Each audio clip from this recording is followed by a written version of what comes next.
Assalomu alaykum, Hakim avtoservis jamoasining kuzatuvchilari.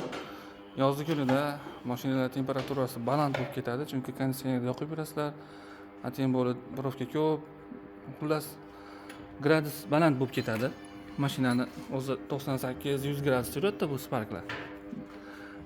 Atin bo'lib konditsionerga qo'shilganda mana undan chiqqan issiqlik, ba'dan kelayotgan havo bundan chiqqan issiqlik bo'lib, u охлаждающий жидкость antifrizda yana ham issiq qilib yuboradi.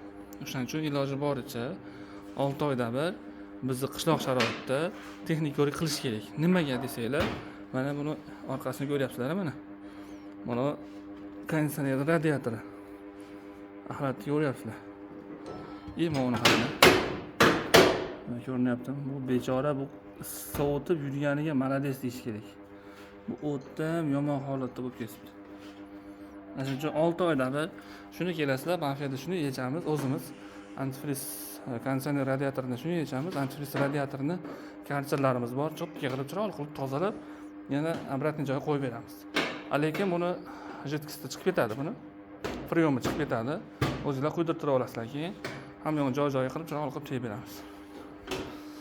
Xizmatlarimiz kerak bo'lsa kelaverasizlar. Manzilimiz o'sha Andijon viloyati Marhamat tumani. Buni birinchi tozalab olish kerak buni qilib cho'tkada.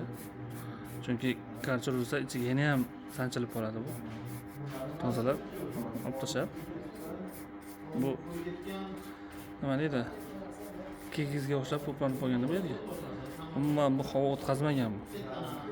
Radiator bechora umuman havo tortmagan o'ziga.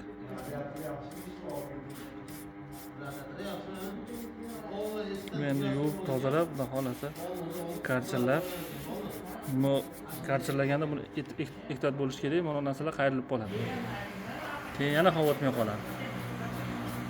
Foyda emas, zarar bo'lib qolishi mumkin. Shuning uchun nihoyatda ehtiyot bo'lib, to'g'ri tozalash kerak. Xudo xolasa tozalagan videolarimizni ham qo'yamiz. Tayyor holatini.